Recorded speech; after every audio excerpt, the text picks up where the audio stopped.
I did tons of research to answer the most asked question on the internet. How much revenue does F1 have to generate to sustain the high-end luxurious spectacle of Formula One? Previously, the Formula One group was owned by Delta Topco, a Jersey-based company which was subsequently owned by investment companies CVC Capital Partners, Waddell & Reed, LBI Group, and the chief executive officer at the time, Bernie Ecclestone. The Formula One group was sold in 2017 to media giant and Fortune 500 company Liberty Media Corporation. The sale itself gives us a clear ballpark figure of the total value of the Formula One group, as Liberty Media purchased the F1 group in its entirety for $4.4 billion.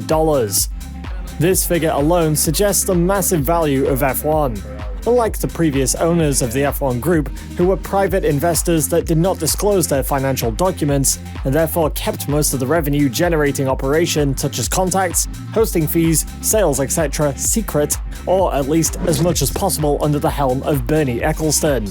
That all changed once Liberty Media acquired the F1 group back in 2017, which currently ranks 326th on the Fortune 500 companies list. This also means that financial disclosure is compulsory due to it being a publicly listed company. Due to this, we are given our first real understanding of the expenses and incomes generated by the F1 group.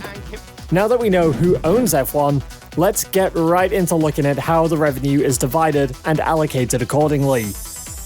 As F1 moves away from the previous revenue split approach implemented by Bernie Ecclestone and friends, which originally had a 50-50 split, in which 50% of the total revenue was distributed in prize money to the constructors, and the other 50% found its way back to the private investors' pockets. This, however, is no longer the case, and rightfully so. With the new Concord Agreement signed in 2020, which governs the championship's commercial rights, and the introduction of team cost caps has subsequently resulted in a fairer financial distribution amongst the teams. The approach being implemented by Liberty Media aims to make the participating teams financially viable operations that can then continue to grow within the F1 scene. However, in the long term, Liberty Media aims to use this sustainability to then take back a larger share of the championship revenue, which will then get redirected to the rights holder. This will be accomplished with a new sliding scale, in which the prize money is shared amongst the teams based on their final championship positions, with less than 1% being the difference in prize money between the teams.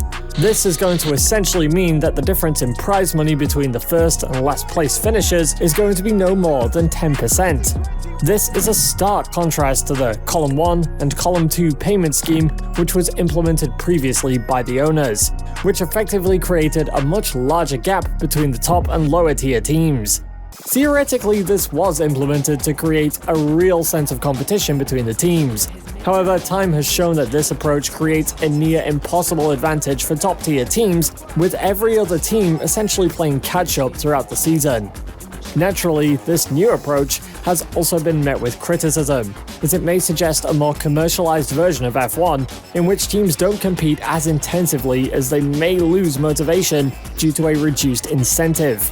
However, the new approach implemented by Liberty Media has received the backing of several team principals and owners alike, especially as the format no longer requires teams to try to match the budget of the biggest spender, and instead limits the team's resources in an attempt to level the playing field.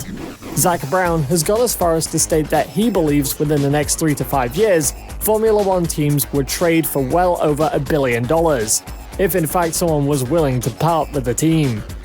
These are lofty expectations based on the current valuations. However, based on the growth of Liberty Media post-F1 acquisition, this may very well be a reality sooner rather than later. The question is then, how much growth has Liberty Media Corporation generated since that 2017 acquisition? Well, according to Forbes magazine, Liberty Media Corporation's current valuation is sitting at a respectable $17.2 billion. This makes it the 1,034th most valuable company in the world. The company has grown from a modest $11.70 billion pre-acquisition and now sits at $17.2 billion. This represents a $6 billion growth over 5 years, equating to roughly $1.2 billion a year in terms of growth. I'm no financial advisor, but that seems like a fair amount of revenue generated. The share structure is set into 3 categories. The Series A and Series C common stock trade on the Nasdaq, with the FWONA and FWONK stock symbols respectively. The Series B column is listed on the OTC markets under the symbol FWONB. To avoid this sounding like a lecture, all this means that you as an individual can own a part of F1, albeit a very small part of it. Ultimately though, it's the thought that counts. Because these stocks are trading stocks, they allow you to invest only in the F1 aspect of the company without other business aspects of the corporation interfering with the value of your F1 stock. The future of F1 seems pretty optimistic, with teams becoming financially stable for the first time in F1 history, and an increasing growth in viewership and popularity of F1 despite the infamous final lap of 2021's championship. F1 does seem to have entered a new era.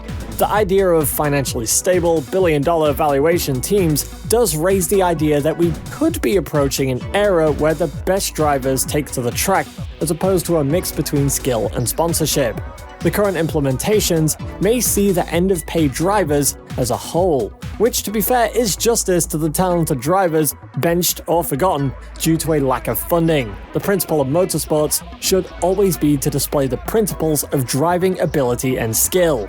Other notable industries have been licking their lips at this idea, and that is potentially taking over the coveted F1 group. This includes Netflix, which has currently got several F1-inspired series and films, including the ever-popular Drive to Survive, with CEO Reed Hastings indicating that if the rights were put up for sale, they would consider being amongst the bidders for said rights. With a year-on-year increase of $1.2 billion, it's hard not to see why this is the case. F1 has potential, and a lot of it. Previously used as a money-making machine for Bernie & Co., that approach has now ended, and with that, we await to see what the future for F1 holds. How controlled and how fast will the technological advancements be with the new regulations implemented? Will teams have the motivation to push the barrier of motorsport perfection with budget caps? Will creating sustainable teams end the pay drivers controversy of F1? These questions are something that we're going to have to patiently wait for the answers to, as the new era of motorsports dawns upon us. With the new F1 season ready to take place in a little over a month, we're gearing up to take it all in and give you the best F1 analysis for the 2022 season.